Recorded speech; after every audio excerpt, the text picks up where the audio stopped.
you're high. Okay, so hypothalamus will stop the release of that. And then the anterior pituitary will stop releasing thyroid stimulating hormone.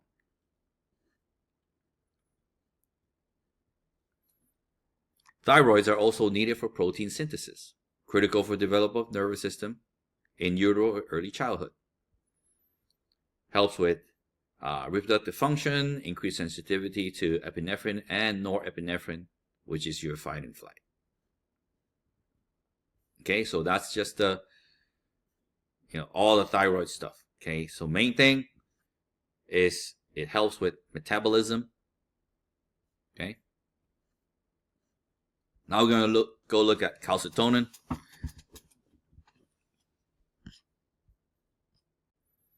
Okay, calcitonin. Calcitonin is released when calcium is too high. So one thing to remember is like this word right here, calcitonin. If you can remember something silly like, hey, calcium, tone it down because you're too high. Tone it down, okay? The effect. So again, here's the thyroid gland, okay? The effect, it inhibits osteoclast. You guys remember osteoclast? Okay, it goes to the side of the bone and it will break down the bones to take calcium. All right, oh, right here. Goes to the side of the bone. It takes calcium from the bones. So it inhibits that. But at the same time, it will stimulate osteoblasts by building up calcium. Okay? Now, because we don't need too much calcium, the kidney will now get rid of it. Okay? The opposite, parathyroid, is when calcium is low.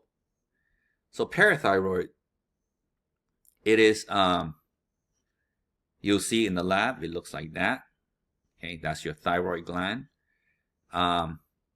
There is 4 of them. Okay, in the thyroid gland, there's 4 of them when the calcium level is low. So, what happens when the calcium is low?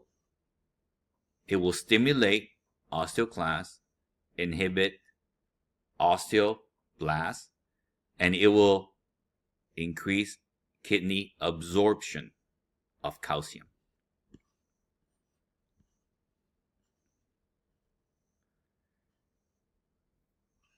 You maintain calcium level in the blood without dissolving bone. Okay, you will try by absorbing more calcium in the kidneys. Again, I don't know if you remember, calcium is very critical for muscle contraction, nerve impulses, blood clots, and all that.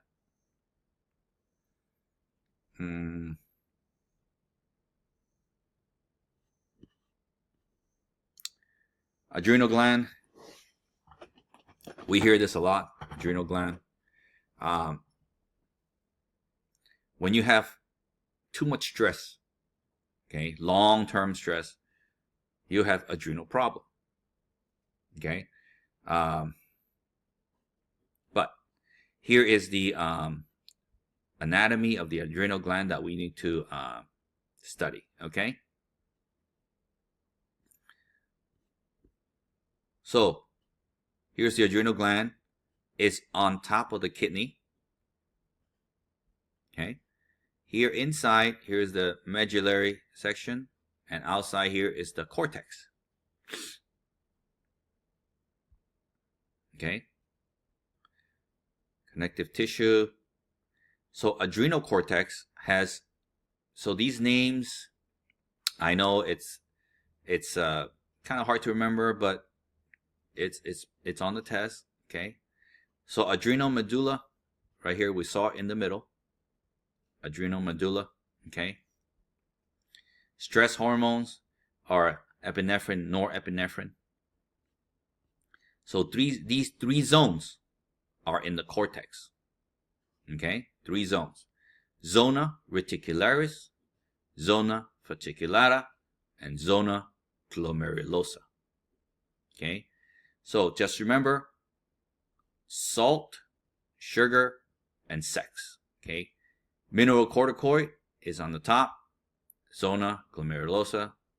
Okay, regulate mineral imbalance. So salt, sugar, glucocorticoid section. Okay, regulate glucose. And sex would be the androgen part, stimulate masculinization. Okay, so salt, sugar, and sex. Glomerulosa, fasciculata, and reticulata. Okay, these we're gonna need to know as well.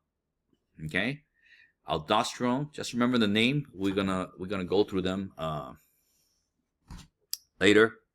Okay, aldosterones, cortisol. We hear cortisol a lot. Okay, dehydro. This one, okay, is a so it's a sex hormone. Okay, and this one is a epinephrine, norepinephrine. Okay. Oh yeah, here it is. Sugar, well, salt, sugar, and sex. Okay. Salt, sugar, and sex. Medulla, one hormone, and hence the sympathetic response, which is epinephrine, norepinephrine. The cortex, okay, the zona glomerulosa. This is the salt section. Mineral is a salt. Salt is a mineral. First one is aldosterone. It helps with maintaining blood pressure. Okay, we're going to learn that as well a lot when we get into the kidney section. Stimulated by low sodium or high potassium, or blood volume or blood pressure is too low. Okay, blood pressure is low.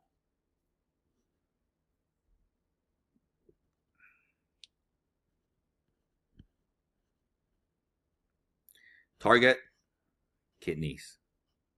Okay, just remember kidneys, intestines as well. Okay, these two. Causes potassium to be excreted and sodium to be reabsorbed. So salt, water will always go with salt. So when aldosterone is released, it is because of low blood pressure. Too little water, too little pressure in the blood. So it will cause salt to be reabsorbed. Once the salt is reabsorbed, water always follows salt. It will increase blood volume and then making your blood pressure back to normal. Okay. We also will learn this when we go to the kidney section. Okay. Renin-angiotensin system in response to low blood pressure. Okay. Might as well if you want to memorize it now. Okay. Another one in the cortex, zona fasciculata. This is your glucocorticoid level, which is your sugar level. Okay. This is where your cortisol converted to cortisone. Okay. Stimulate ACTH, which causes release of cortisol. It is because of long-term stress. Okay. And low blood sugar. So one of the problem with too much cortisol, okay, too much cortisol, if you guys have seen, if you have an itch or something, a skin condition, you put cortisol cream, okay, and then it will help it. So what cortisol does, it will suppress the immune system. Okay, it will suppress the immune system. Okay, so like an itch, it suppresses the immune system. It suppresses the histamine, and then you don't itch anymore. Okay, too much cortisol in the long term, you have weight gain. Okay, fatigue, irritability, high blood pressure, etc., etc. Target, liver cell, adipose, and muscle. affects breakdown of protein, breakdown of fat, breakdown of glycogen. Why? Because if you are stressed out, you need all these things for energy. Okay, gluconeogenesis, it will stimulate making more glucose. Okay, you will spare your glucose, even increase your glucose level. So in the long term, if you have too much glucose in your body, you will start having water retention, pre-diabetic effect. Okay, again, we saw downregulate immune systems, which means it will suppress it. Next one is the zona reticularis, which is your sex hormone. Androgen means male generator. Again, stimulated by the same thing, ACTH. Converted to testosterone or estrogen. The effect, sexual characteristics before puberty. Small amount is secreted in both male and female. Okay. It is the main source of estrogen post-menopause. Okay, before menopause, estrogen is secreted by your ovaries, but after menopause,